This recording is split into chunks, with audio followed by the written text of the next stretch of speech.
जय हिंद। आप सभी विद्यार्थी सकुशल रहें, इस मंगल कामना के साथ आज मैं राम लक्ष्मण परशुराम संवाद शीर्षक कविता के चौथे भाग के साथ उपस्थित हूँ।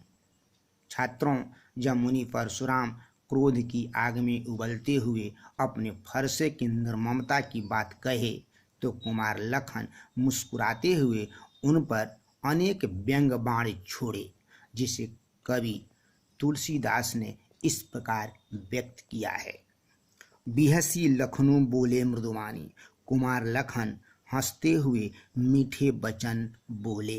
ओहो मुनीसु महाभट मानी, हे मुनिवर आप तो महान योद्धा दिखते हैं। अब क्षत्रिय की तरह एक योद्धा समझ में आ रहे हैं। पुनि पुनि मोहि दिखाव कुठारू, और इसीलिए आप मुझे बार बार अपना फरसा दिखाते हैं। चहत उड़ावन फूंकी पहाड़ू, और फरसा दिखाकर मुझ जैसे निडर को डरा देना चाहते हैं। अर्थात आप फूंक से पहाड़ उड़ा देना चाहते हैं, जो संभव नहीं है। यहाँ कुम्हड़ बतिया को उनाई, मैं कोहड़ा के बतिया के समान कोमल नहीं हूँ। जे तर्जनी देखी मर जाई, जो आपकी तर्जनी उंगली देखकर मर जाऊंगा, अर्थात मैं आपसे डर जाऊंगा।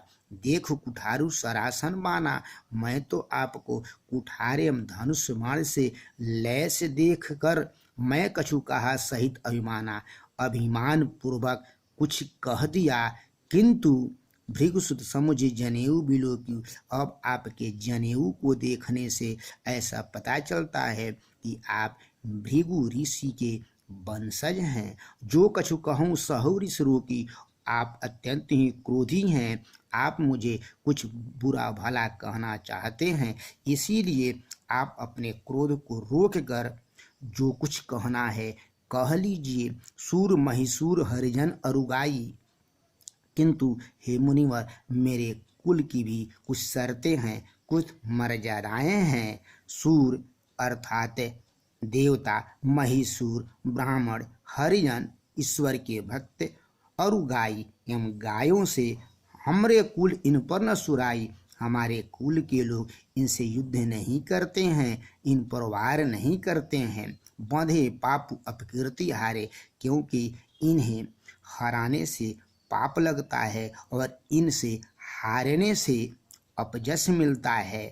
और आप भी ब्राह्मण हैं, इसीलिए मारत हूँ पापरिय तुम्हारे। अगर आप मुझे मारना प्रारंभ करेंगे तो मैं प्रत्युत्तर न देकर आपके पैरों पर पड़ जाऊंगा।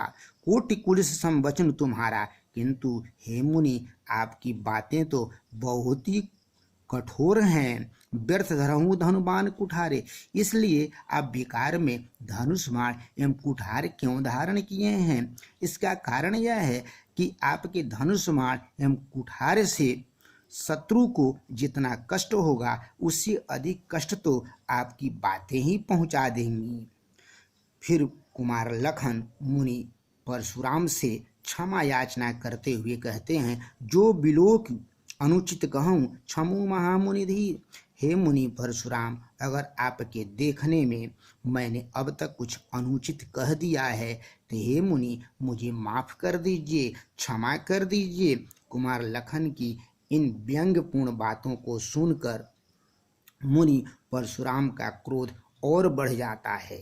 सुनी सरोस भृगुवंश मणि, बोले गिरा गंभीर। अर्थात जब लखन की बातों को परशुराम सुने तो उनका रोष और बढ़ गया और गंभीर होकर कुमार लखन को भला बुरा कहने लगे। छात्रों, यह कविता दोहा चौपाई छंद में रचित है। इसमें अनुप्रास, पुनरुक्ति, प्रकाश एवं उदाहरण अलंकार का यथास्थान उचित प्रयोग हुआ है। रौद्र रस एवं संबोधन शैली इसकी विशेषता है। इस भाग से मिलने वाली शिक्षा यह है कि ब्राह्मण जाति को दंड नहीं देना चाहिए, क्रोध नहीं करना चाहिए, किसी को भय नहीं दिखाना चाहिए। और इस आधार पर आपके लिए गृह कार्य है, ब्राह्मणों से युद्ध करना घाटे का व्यवसाय क्यों है?